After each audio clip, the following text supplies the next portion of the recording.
So, hi guys. Good afternoon. Mupay pag-abot na ako gikan sa office, guys. Then, padong ko mag-prepare of food for lunch na ako. So, dili ra ko nag-eat og lunch, guys. Wala na akong eat sa office. Okay, para tipid-tipid. Prepare lang ko kuan. Kining ham, dayon wheat bread, then magluto sad ko og kuan, egg. Oh, for a while you want to eat. Naman si Dara dire. Ring.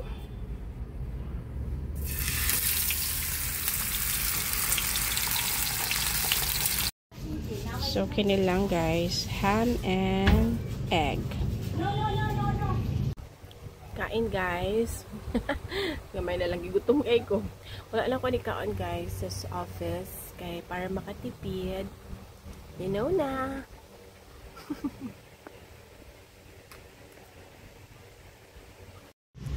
So, after sa bread, guys, nagkuhan magday sa tibadat, naglungag siya saging. Then, nagbay po o ginamos. So, kaon na po ko ani, guys. Hawa pa nabusog sa bread, char. Kain, guys. I'm done eating. Sarap akong gi-eat, guys, kay kuan. Busog na magod ko sa kuan. So, sandwich, ham and egg nga bread. Dayon, ikuan lang ko, tambal lang sa laway katong saging with ginamos.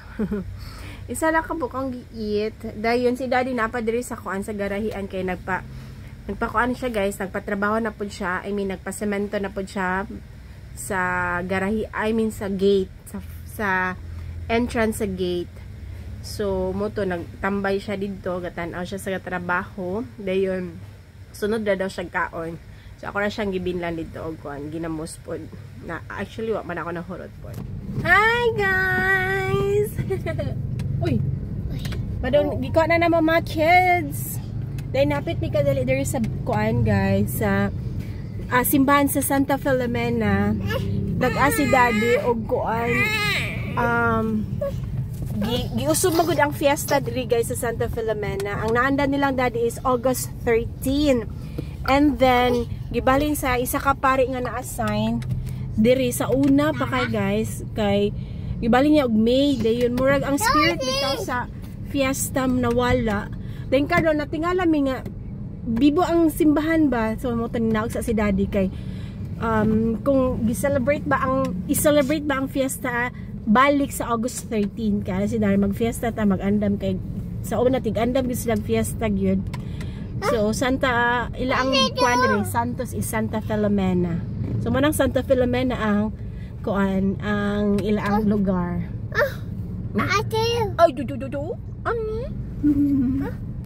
Say good morning to the vlog and hello guys. Bye. Hi guys, good morning. Mopay pagmata sa baby. Eat ka? Bebe. Eat ka? Bebe. Sa mong sudan guys, nagpaluto lang si daddy og pancake. Dayon, iparisan ni kuya og Nutella. Kaya wala na may chocolate syrup. Good. Kanan ka kuya? Like it? Okay. Then, actually na may maple pancake syrup or islaganahan. Maple. Then, apoy butter. Dili pa sila kabalo makaog na butter. Maple apple. How are you? Look si Ate Dana. Nayayay sa Ate Dana guys. Kay nagkuan siya. Gabi nagsuka siya. Then karon nag-oops. Nagkalibang nga. Dayon. Gibog may onse nga no siya nagkalibang. Suka kalibang. Di ay kay gahapon. Diba naman to yung kuan guys. Agsaging. Kini linuag na pag nabilin tulok abuok. Pag-abot nila gikan sa school, mo tuin ko pag snack mo og saging linungag. Ganahan mo kay siya anang linungag good. Saging linungag. So nagkaon siya isa. Dayon panihapon na pud to. Among sudan is tinolang manok. Dayon nilakaw mi ni daddy around siguro 9 na to siya 9:30. Kay kuan ka na 9:30 kay anime there sa unahan sa balay kan amay ko ana may taksidogan good. So mag-crave si daddy og tapsilugan. So ining tapa. So moto daan ni mi diri sa unahan, nagmotor kami guys. Ako ka-vlog ka naglobat sad ko. Dayon wala mi ka siguro gigutom to sila mga bata. So nagkuha si Ate Dana na pug another duha ka saging. So tulo na tanan on that day. Ya gabi naman to. So siguro wala siya na hilisan. Ito, before mi na-sleep, sakit daw yung tiyan mo to na para makapupuon ka dili po daw. So gipas pahira na ko og mansanilya din. O ta abi na mog nag junk foods na pud siya kay biklinon man ni siya og tiyan good. Kay mo to nag-ingon si kuya, nag-snack sila pero fudgy bar. Okay ra kay fudgy bar. Kay mo to na wala ko kakuha mo to. Pero okay lang fudgy bar. Basta mag-drink og plenty of water. You did that drink? Di po kayo nisla hinginom og water, good food. Kay mo to, pero nag-ask ko niya pila ka buksaging ka nakaon, ganihan. Ngayon siya isa. Ayun, naka-mention po siya another duha. Moto nga, tulutanan. So ako gakuan, gatuo nga. Abi na ko hapon pa siya nagkaon og tulo ka buok. Gani gabi day ito, di mo to ipangtanan ako sa tibadan. Mo to, pagkakadlawon kay nagkasuka sakit mo siya kadugwaon mo to ako siyang gina na siya magdugwa na may portable toilet dere. So nagdugwa siya, nagsuka.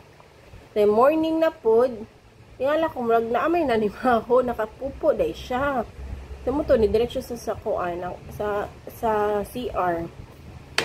Dayon mo to lagi feeling na mo wala siya nahilisan. Kapag na lang naman siya tambal. Kunya exam week ra ba nila karon. Tomorrow na exam. Wednesday, Thursday, and Friday. So karon ate, you eat plenty, ha? Kay gutom man na kagikan ka nagpupog suka, ha? Kay drink plenty of water lang gyud. Okay? So karon nag-eat mi karon si daddy na pa sa gawas di mag-tig breakfast si daddy. So kuan kami lang tulo. Kay nagbantay po siya sa trabaho karon sa kuan diri sa atubangan sa balay. Pero nagpaluto lang mi og kuan, nagpaluto si daddy og sudan. Para later, it's already kuan pa man pod 10. Para mga alas 12 kaon na pod sila. Magkaon na pod sila og kuan lunch. Well, you finish your pancake. Nangapi pa lang ko, guys. Hello, susgaman niya sige ang bata. Enjoy mo kuya. Amo lang paabsinan si kuan, si Dara guys kay para magpaayo. I mean si Dara, si Ate Dana kay kuan siya. Galaing gid ang tiyang gyud. Dayon, recover sa siya kay tomorrow is their exam. 3 days. So Wednesday, Thursday, Friday lang exam. So palit lang mig tambal ron ni Daddy. Kay para tomorrow okay siya kay exam. First grade exam nila actually. And then kuan si kuya na lang kuan. Amo ang ihatod ron din. Hapit mig tambal, vitamins, dayon, chicharon. Kaya mo sudan guys, gabaluto si Daddy og kanang munggos. Yummy kaayo, gimingon na pugog munggos. Maski dili Friday karon guys, gamunggo pa munggos si Daddy. So, padaw na po, it's already 12:51. Ate, stay with Dara, okay? Sige. Update ko later, guys. So, we're home na, guys. Padumi mag-lunch ni Daddy. Munggo. Prito ko og baboy. Kaya wala may nakita ang chicharon. Para sa munggos.